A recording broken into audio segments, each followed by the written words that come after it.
Saben, tengo que ir a hacer una supervisión a Dos Bocas. Ah, sí, eso sí lo voy a decir. Gané la apuesta, ¿eh? Sí, gané la apuesta. No, no vayan a decir de que no sabía yo de lo que se trataba, ¿no? Lo tienen que reconocer. Yo estoy seguro que hoy Ciro va a hablar de eso, ¿no? Joaquín, Loret, van a hacer una recapitulación, ¿no? Tal día dijo, iba a ser así, y empezaron a operar en ese sentido. Y se le llama en el argot de la politiquería bajarlos. Y empezaron a bajarlos a todos. Y los bajaron. No me meto en eso. Nomás es decir que es lamentable porque es un asunto popular. Arriba es el gerente Claudio. Nunca se había visto esto en la historia. Así, tan claro,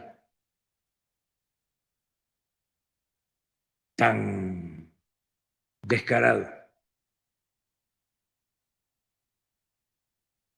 Porque ni siquiera terminaron su proceso,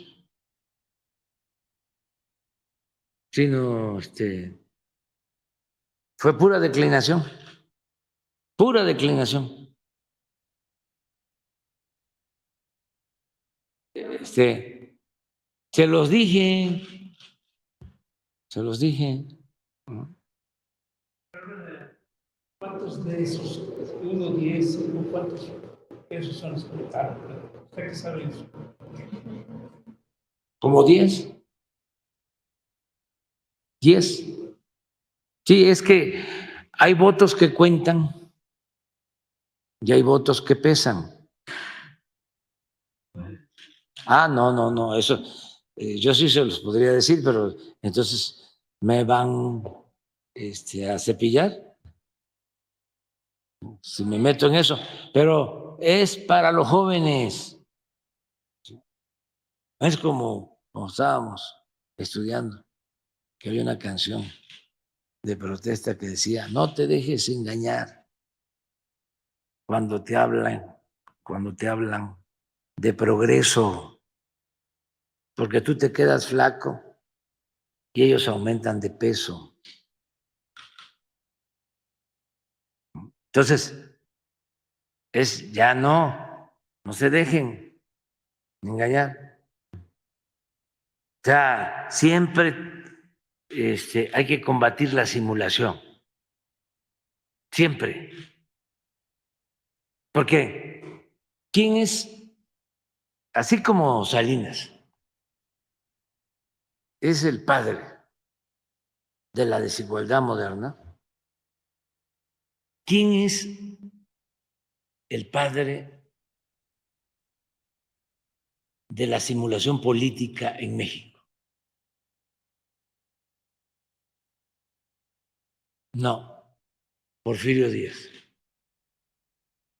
Entre otras cosas, pero Porfirio fue el que creó todo este sistema. No existía antes de el tapado. Él fue el creador. El primer tapado fue su compadre, Manuel González. Para los jóvenes, pues. ¿Quién creó lo del acarreo? Porfirio. La cargada. Porfirio. Sí. La regla de que él ponía a gobernadores, diputados y senadores, y los gobernadores, que eran sus hombres fuertes, ponían a presidentes municipales, jefes políticos y legisladores locales. Ahí se creó todo esto. El besamano.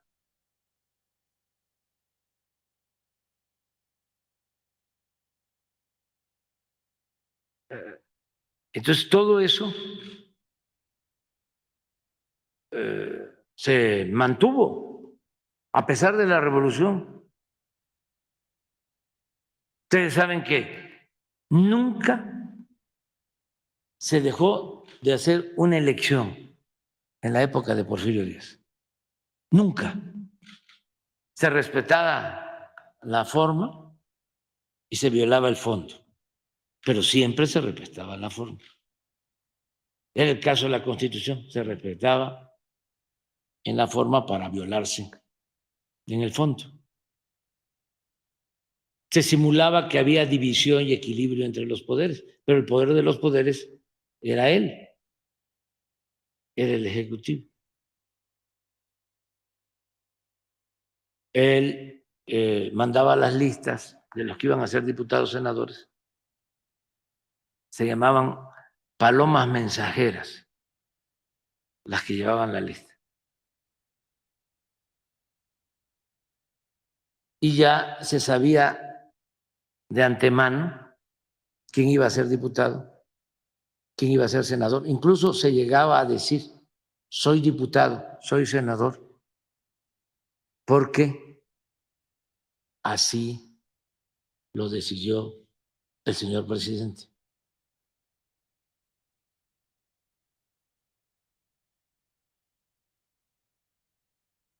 Y la reelección, habían diputados que tardaban 20, 25 años ahí,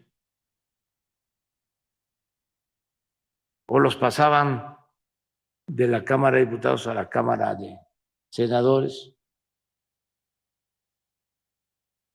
que era más cómodo el sillón. Unos se morían ahí, se dormían y ya cuando los iban a despertar ya estaban muertos de tanto tiempo que tardaban. Entonces, eran los mismos de antes.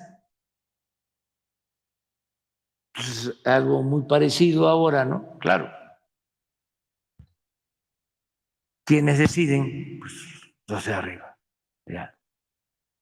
Me refiero a los del bloque conservador. No. No, no, no, no, no. No, no. Aquí no hay dedazo. O sea, yo no voy. No estoy influyendo. Y no tengo doble discurso, porque no soy hipócrita. Por eso somos distintos, por eso no han podido con nosotros. Si fuésemos iguales que ellos, no, pues yo no estaría aquí.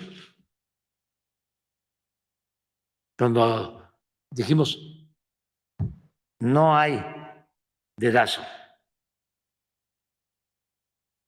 va a ser la gente la que va a decidir en una encuesta, esas son las reglas. Ah, pero una señal, porque todavía hasta los más cercanos, ¿no? ¿Cómo? Si tan fácil que es de que tú nos digas quién conviene más. No, el pueblo debe decidir. Y tenemos que acostumbrarnos a eso. Porque, ¿qué sucede cuando imponen a alguien de arriba? Pues va a estar al servicio de los de arriba, de los que impusieron al presidente. Es un empleado.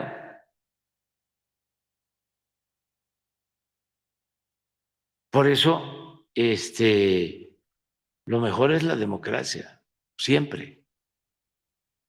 Y lo que vimos ahora, una comedia, una farsa. O sea, se les complicó un poco porque pensaron, ¿no?, de que con la publicidad se iba a inflar el globo, ¿no?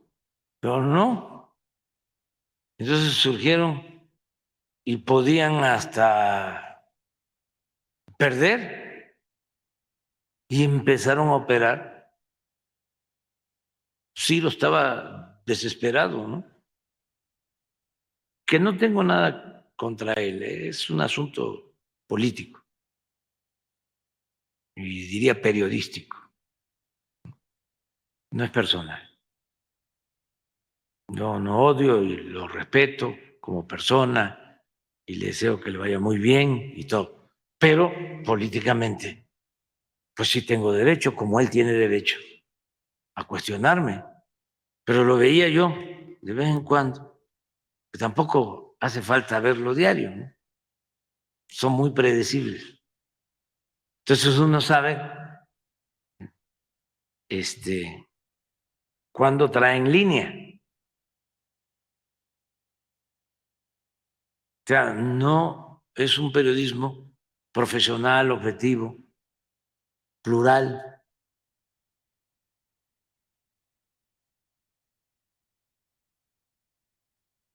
Entonces, veía yo las encuestas, ¿no? Como yo ya padecí eso una vez, me toca, sí, lo voy a decir,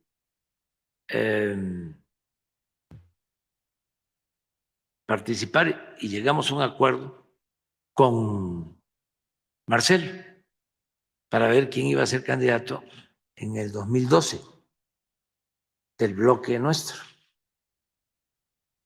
Entonces, Marcelo aceptó, se portó muy bien y se echaron a andar las encuestas. Creo que 3 encuestas. Los que no me querían, pues deseaban, ¿no?, que ganara Marcelo. Muy bueno, Marcelo. Muy bueno.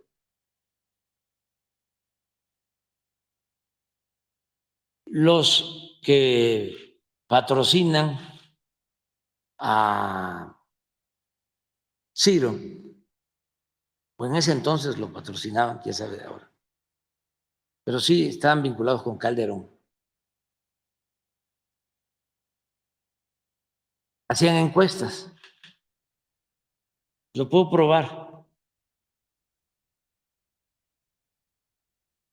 Este señor que después fue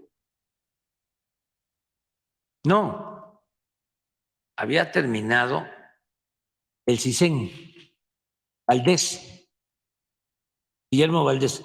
Bueno, ese que después hizo las encuestas en favor de Peña, que Ciro transmitió en el Milenio, 100 encuestas, una diaria nos recetaban por televisión, una diaria.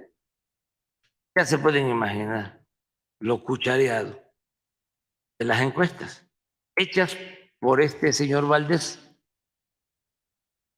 que había estado de director del CISEN, de la oficina de espionaje de Calderón, cuando García Luna, fíjense, bueno, antes de eso, antes de recetarnos la 100, en la época de la candidatura de Peña Nieto, donde lo ponían hasta las nubes.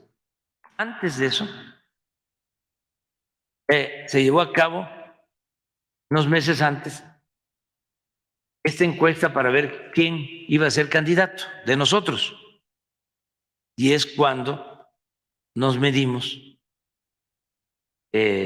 Marcelo y el que les habla. Pues hace una encuesta el señor Valdés que lee Ciro y que me diga, Ciro, si estoy mintiendo, en donde Marcelo me ganaba, pero 2-1, casi.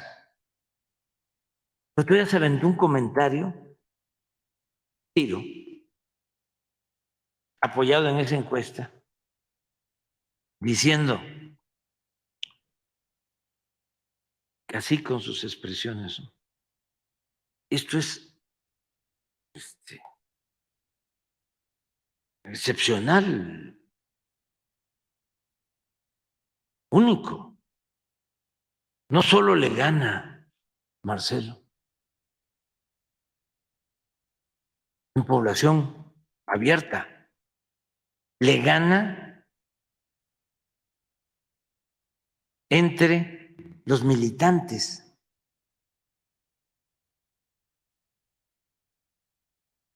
Imagínense.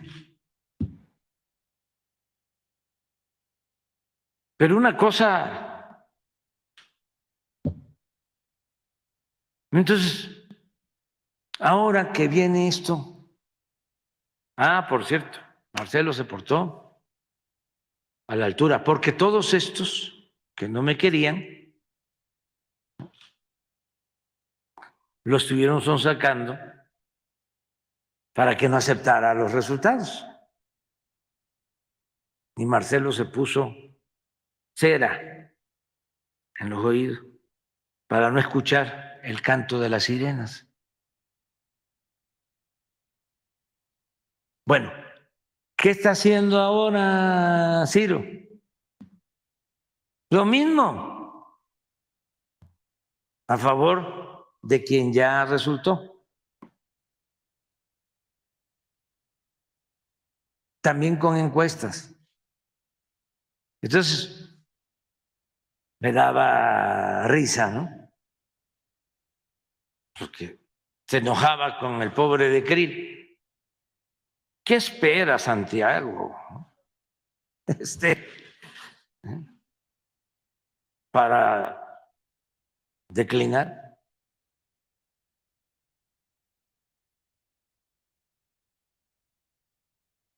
Miren lo que decía Ciro.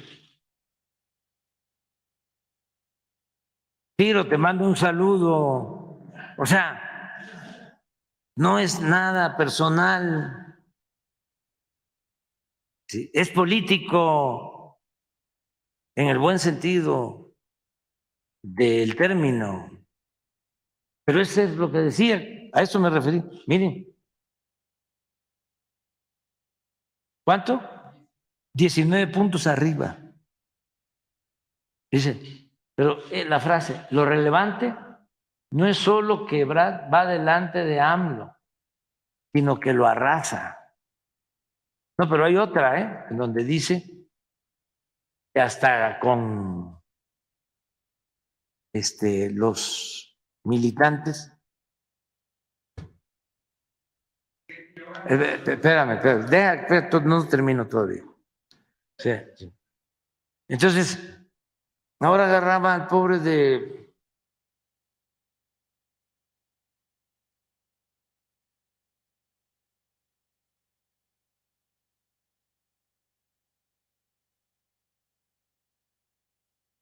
así,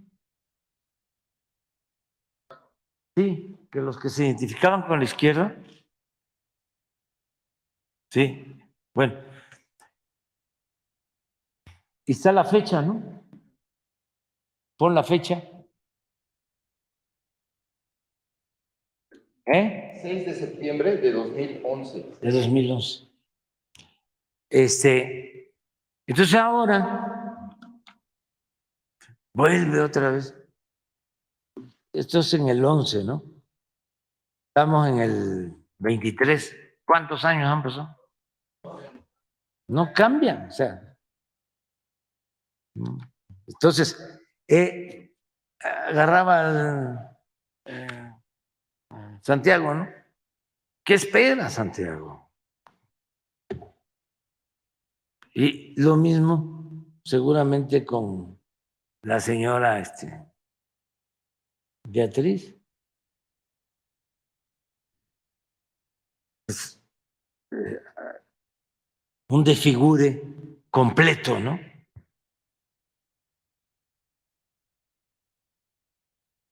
El presidente, ¿no?, del PRI diciendo, ya, ¿sí? Ni modo,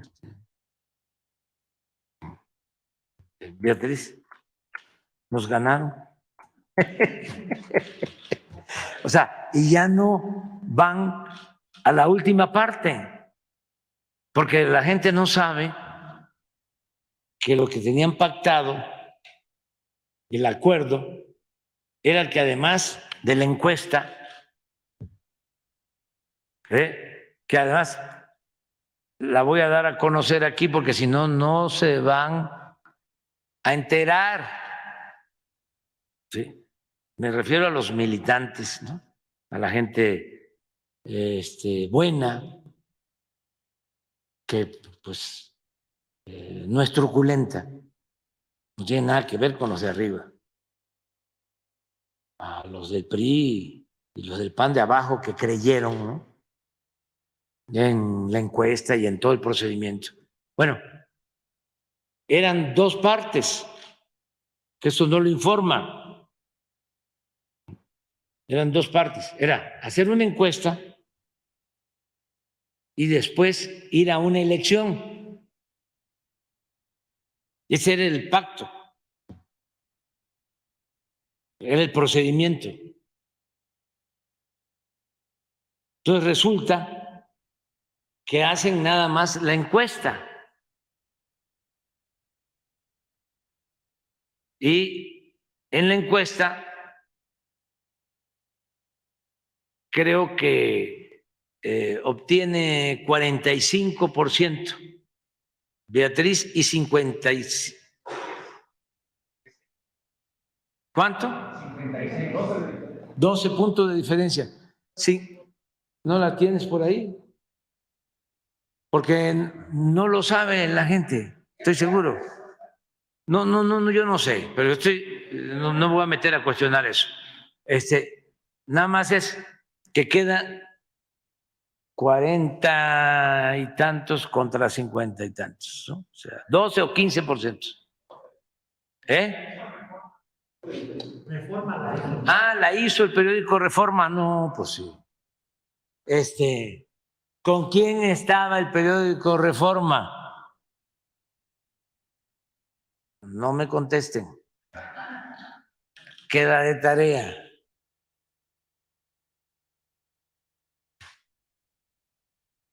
$57, ¿no? Contra 42. Así queda la encuesta. Y después de esto tenía que haber una elección de los que se inscribieron para participar en el proceso. Creo que como 4 o 5 millones, ¿no?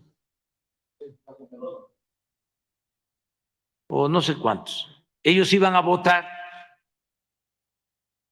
y se iba a hacer un análisis de la encuesta y del resultado de la votación. Y ahí se iba a decidir. Pues la encuesta, que yo no sabía que había hecho el periódico Reforma, sale así y ya no van al siguiente paso. Ya hay una cargada a favor una señora. Entonces, es interesante, pues para informar, porque necesitamos construir el hábito democrático. Y puede ser que nos lleve tiempo, pero que ya las nuevas generaciones ya puedan aplicar la democracia, no solo para lo que tiene que ver con lo político, con lo electoral, sino democracia como forma de vida. Y una regla de oro de la democracia es no permitir la simulación, porque eso fue lo que más perjudicó a México, la simulación. O sea, una cosa era lo que decían las leyes y otra cosa era lo que se hacía. Esto desde el Porfiriato. Y no pudo la revolución, a pesar de que fue profunda, hacer cambios en el terreno democrático. Se avanzó en lo social, desde luego, mucho, en lo económico, pero en lo político. Ya no estaba don Porfirio, pero se quedó doña Porfiria. Entonces, hay que, aunque se molesten, seguir insistiendo en la democracia y que no haya electores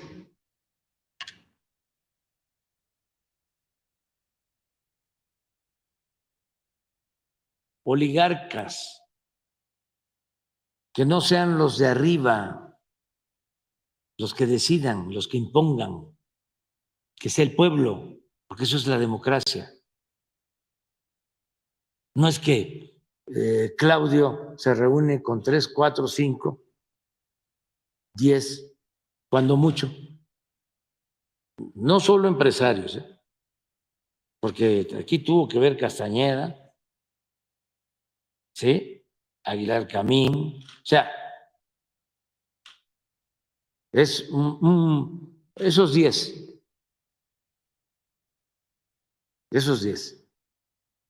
que ni siquiera son todos los empresarios, no, no, no, no, son 10.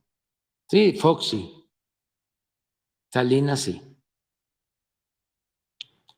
pero ahí les dejo ya que ustedes completen la lista, ¿no? Que por primera vez en su historia el PRI haya renunciado a la candidatura presidencial cediéndosela a un perfil panista. Es que ya tiene tiempo que renunciar a sus principios, a sus ideales, cuando menos desde la época de Salinas, que el PRI se convirtió en PRIAN. Han habido 4 transformaciones en ese partido, yo no sé qué va a pasar hacia adelante. Pero primero fue PNR, se fundó en 1929. Habían varios partidos, y Plutarco Elías Calles los unió y se fundó el Partido Nacional Revolucionario, PNR.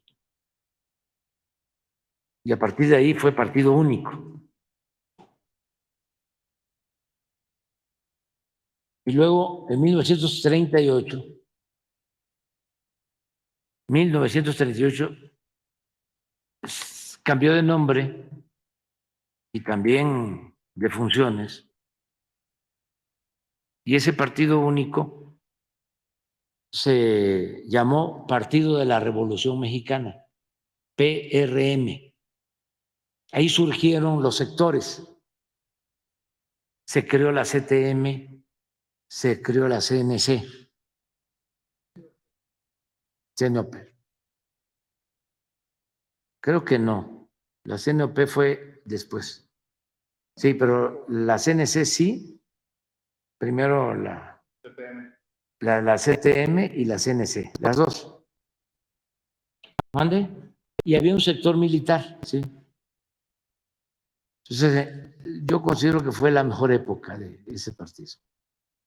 Que con esa organización obrera, con esa organización campesina, con la CTM, con la CNC, el general se apoyó para llevar a cabo la expropiación del petróleo y la política popular que aplica. Por eso, un año después, en 1939, se fundó el PAN para oponerse a la política del general Cárdenas, para oponerse a la política agraria del general Cárdenas, para oponerse a la política educativa del general Cárdenas, para oponerse a la expropiación petrolera. Para eso surge en el 39 el PAN. No participa en la primera elección, que es en el 40,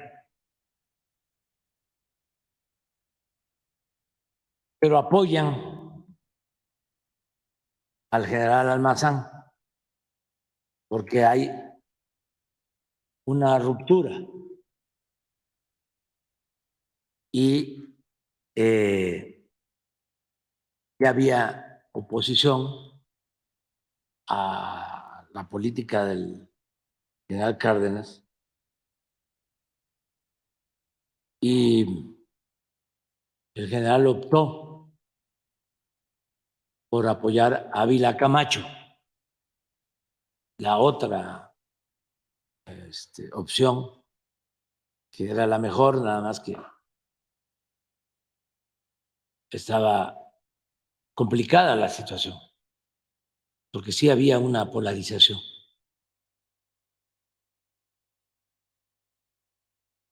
Era la del general Francisco J. Mújica, que era más recto, íntegro, honesto y muy amigo, casi maestro del general Cárdenas.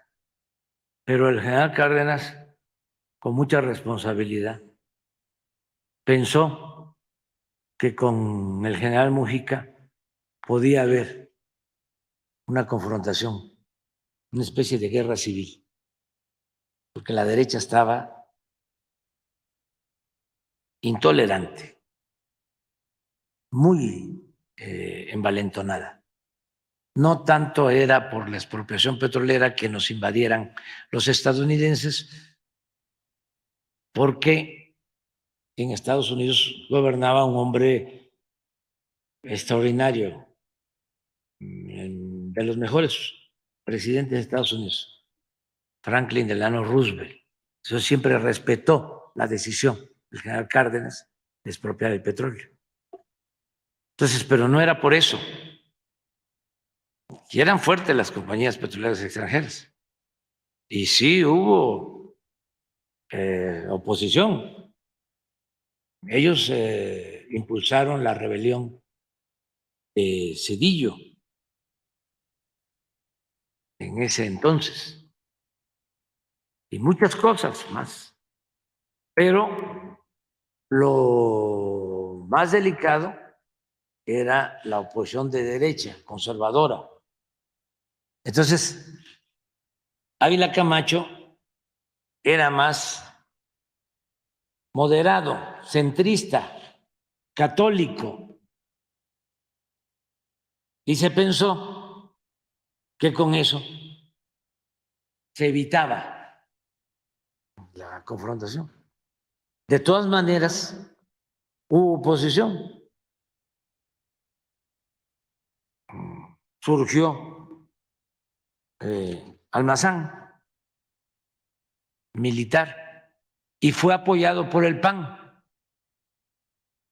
que no postuló candidato, y fue apoyado por la derecha. Y fue tan difícil esa elección, aún con Ávila Camacho, que hubieron enfrentamientos y hubieron muertos, muchos muertos. Pero después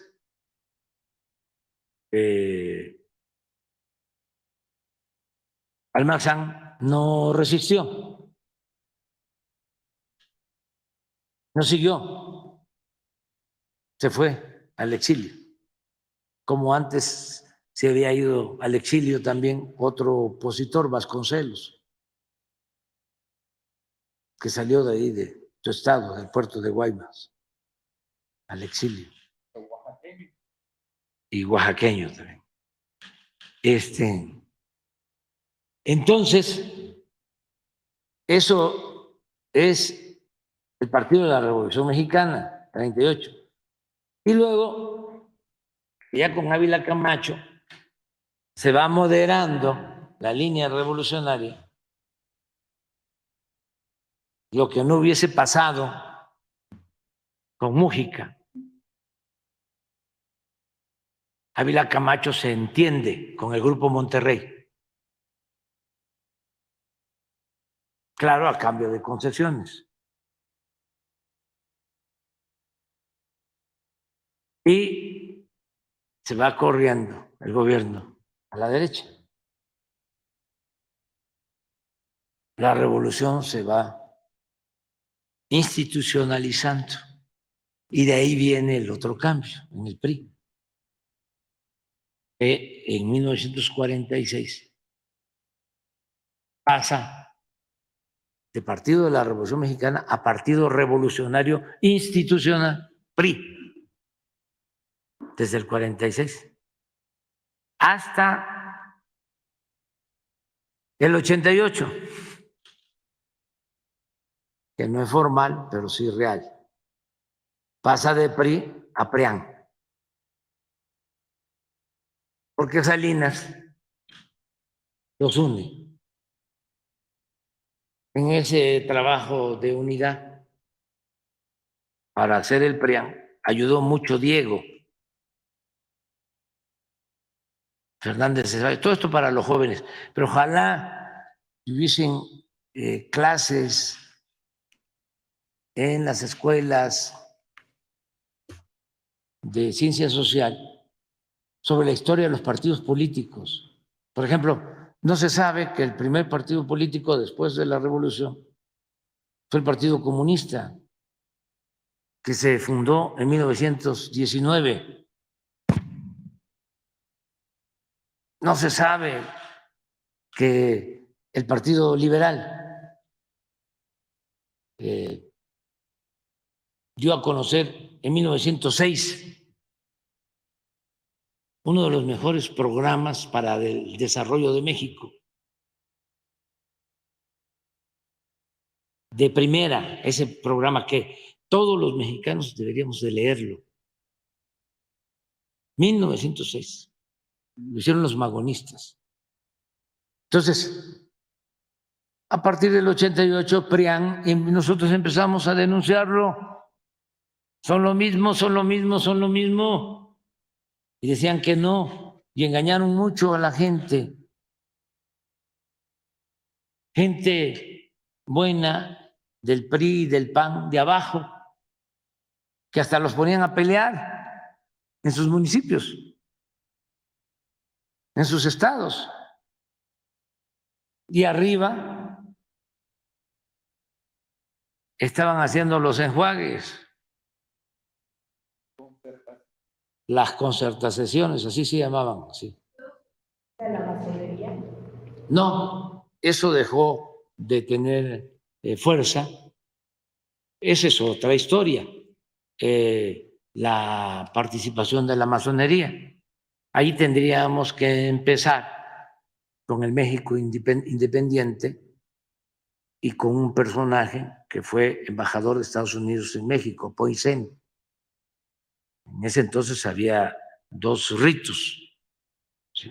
El escocés, ¿sí? Y el rito yorquino y escoceses. Por ejemplo, Vicente Guerrero era yorquino.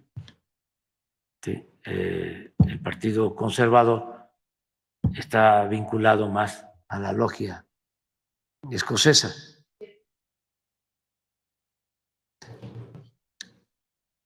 Había un rito nacional mexicano.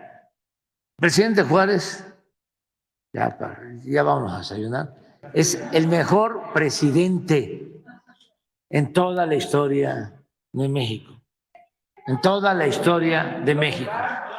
Entonces, ya ahora el PRIAN, ¿no? Porque había quienes decían, no es cierto, son distintos. Imagínense, ayer a la Bastida, ¿no? Ya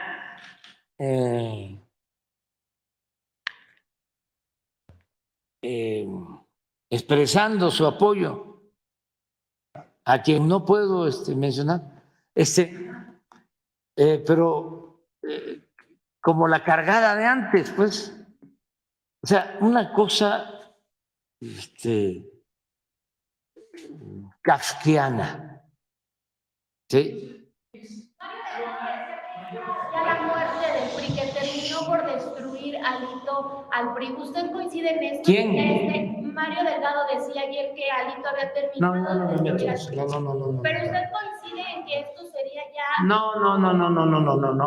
Pero la historia continúa, o sea, continuará, o sea, y se verán otras cosas, falta todavía, pero tampoco nos podríamos callar sobre estos acontecimientos porque sí tienen que ver con la historia, muchísimo, ¿sí? Y los jóvenes sí deben de tener todos estos antecedentes. Acuérdense, a lo mejor los jóvenes no tienen fresco de que se enfrentó la Bastida, el que ayer se manifiesta a favor de el PAN, y para no hablar, ¿sí? Él era candidato del PRI y se enfrenta a Fox y se dijeron cosas feas, sí, y fuertes, sí, en el debate. Uno, Fox del PAN y la Bastida del PRI. Y ahora resulta que los dos están en lo mismo.